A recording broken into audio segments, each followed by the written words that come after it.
Hello guys, welcome to the Comrade Learning Lab. Comrade Learning Lab में आपका स्वागत है। आज हमारी जावा की सीरीज का लेक्चर 2 है, जिसमें हम जानेंगे कि जावा का इंस्टॉलेशन कैसे होता है। चलिए स्टार्ट करते हैं ये टॉपिक। तो सबसे पहले हम जानते हैं कि जावा कंपाइल कैसे करें। जावा अगर हम जावा के फाइल बना रहे हैं, जावा का फाइल, तो उसे डॉट जावा से सेव करेंगे। डॉट जावा जावा के फाइल का एक्सटेंशन है। डॉट के बाद कुछ भी रहेगा वो बताता है कि हमारे फाइल का एक्सटेंशन क्या है। जब हेलो डॉट जावा हम बनाते हैं, वो फाइल अगर हम उसे कंपाइल करते हैं कंपाइलर की मदद से, तो वो हमारा फाइल क्रिएट होता है डॉट क्लास फाइल के, जो कि एक बाइट कोड है। इससे पहले हम जानते हैं कि कंपाइलर क्या होता है। कंपाइलर एक तरह का ट्रांसलेटर है, या उसे सॉफ्टवेयर भी हम बोल सकते हैं। तो कंपाइलर का काम क्या है? Compiler is use to convert high level language into machine language. It translate the whole program at once, the execution is very fast. यानी कि कंपाइलर क्या करता है? हमारे हाई लेवल लैंग्वेज को ट्रांसलेट करता है मशीन लेवल लैंग्वेज में।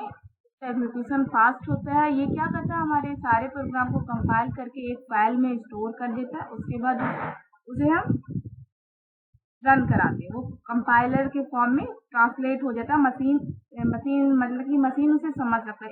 इससे पहले हम C++ लैंग्वेज से, अगर आप लोग फैमिलियर है, तो हम जानेंगे कि C++ लैंग्वेज में क्या होता था। कंपाइलर कोई भी सोर्स कोड हमारा क्या होता था, hello dot Java that is a source code. ये सोर्स कोड C++ के फाइल में अगर हम CPP या C से एक्सटेंशन से सेव करते हैं, तो वो भी हमारा सोर्स कोड ही फाइल है। वो क्या करता था? कंपाइलर की हेल्प से वो ट्रांसलेट हो जाता था कि जिसे मशीन समझ सके, मशीन लैंग्वेज में। बट जावा के केस में ऐसा नहीं है। जावा के केस में जावा का जो कंपाइलर है, वो ट्रांसलेट करता है हेलो क्लास के फाइल में, डॉट क्लास के फाइल में, जो कि बाइट कोड है। ये मशीन की समझने लायक फाइल नहीं है, इसे मशीन नहीं समझ। फिर ये कैसे काम करेगा? हेलो डॉट डॉट क्लास को हम जेवीएम की हेल्प से इंटरप्रेट कराएंगे। अब वो ओएस फिर उसे समझेगा। इंटरप्रेटर का काम क्या है? ये जस्ट इन टाइम कंपाइलर। ये क्या करते हैं? हेलो डॉट क्लास का एक एक लाइन को ये इंटरप्रेट करेगा और ओएस को देगा। और ओएस क्या करेगा? वो लाइन को मशीन लैंग्वेज में ट्रांसलेट करेगा और फिर एग्जीक्यूट कराएगा। ठीक है। तो इंटरप्रेटर का यही काम है। ये कंपाइलर की तरह ही काम करता है। जस्ट इन टाइम कंपाइलर बोलने का क्या मतलब है? ये कोई भी किसी भी इंटरप्रेटर किसी भी प्रोग्राम को ट्रांसलेट करने के लिए कोई टेम्पोररी पीरियड के लिए वो फाइल को स्टोर करता है। लेकिन जावा और C++ का कंपाइलर वो क्या करता है? सारे प्रोग्राम को एक बार कंपाइल कर लेता है, उसको स्टोर कर लेता है, फिर उसे एग्जीक्यूट कर देता है।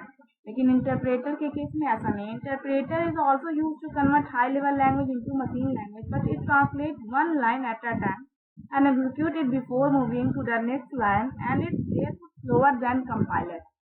तो लेकिन जावा के केस में ऐसा नहीं। इंटरप्रेटर की अगर यूज हम करते हैं, तो उसमें टाइम कंज्यूम बहुत ज़्यादा जाता है। ये कंपाइलर के बने से बहुत ज़्यादा टाइम कंज्यूम लेता है, क्योंकि ये लाइन बाय लाइन ट्रांसलेट कर रहा है। तो जावा का इंटरप्रेटर हम जस्ट इन टाइम कंपाइलर इसलिए बोलेंगे, क्योंकि जब ये एक लाइन को हेलो क्लास जेवीएम जब इसे ट्रांसलेट करेगा, इंटरप्रेटर जेवीएम के अंदर जो इंटरप्रेटर है वो ट्रांसलेट करके ओएस को देगा, वो एग्जीक्यूट करेगा। जब तक ओएस वो फाइल को एग्जीक्यूट ना कर दे, ये ट्रांसलेट नहीं करेगा। फिर ओएस जब इससे मांगेगा कि दो मेरे लाइन, हम इसको एग्जीक्यूट करेंगे, तब तक इंटरप्रेटर बैठा रहेगा। बट जेवीएम जावा के अंदर जो इंटरप्रेटर है, वो कंपाइलर की तरह काम करता है। वो टेम्पोररी पीरियड के लिए उसे ट्रांसलेट करके रख लेता है। जब ये एक लाइन को एग्जीक्यूट कर रहा है, तो यहाँ पे 3-4 लाइन ट्रांसलेट हो चुका होगा। तो इसलिए इसे जस्ट इन टाइम कंपाइलर बोलते हैं कि ये बैठा नहीं रहता है, काम करते ही रहता है। ठीक है। अगर हम जावा का इंस्टॉलेशन करेंगे, तो ये एक लिंक है http://www.oracle.com। इस लिंक पे जाके आप जावा के लेटेस्ट वर्जन को अपने ऑपरेटिंग सिस्टम के हिसाब से स्टैंडर्ड एडिशन को ही डाउनलोड करना है, जो कि हमारा फाइल डाउनलोड हो जाएगा। रन डाउनलोड exe जब डाउनलोड हो जाएगा हमारा exe फाइल में, सेटअप फाइल बनाना है, रिफाइन इंस्टॉलेशन, उसे स्पेसिफिक पाथ देना है कि आपको अपने सिस्टम की किस लोकेशन पे अपने जावा का फोल्डर बना के इंस्टॉल करना है। जावा के फोल्डर के अंदर दो चीज होते हैं, जेडीके होता है, जेआरई होता है। जेडीके जावा डेवलप की, जिसके कारण हम जावा के प्रोग्राम को डेवलप करते हैं, और जेआरई का मतलब जावा रन टाइम एनवायरनमेंट, जिसके कारण हम जावा के प्रोग्राम को रन करते हैं। ठीक है। JDK Java develop kit contains tool needed to develop the Java program, यानी कि एक टूल है जिसकी मदद से हम जावा के प्रोग्राम को डेवलप करते हैं। जेडीके के अंदर जावा सी.exe आता है जो कि कंपाइलर का काम करता है, कंपाइल करता है हमारे प्रोग्राम को, और एप्लीकेशन लॉन्चर आता है java.exe। Java run time environment, it contain JVM, इसके अंदर जेवीएम होता है, Java virtual machine and Java packages and classes, Java library. Java की लाइब्रेरी बोलने का क्या मतलब है? जावा की लाइब्रेरी बोलने का pre defined classes and packages का कलेक्शन।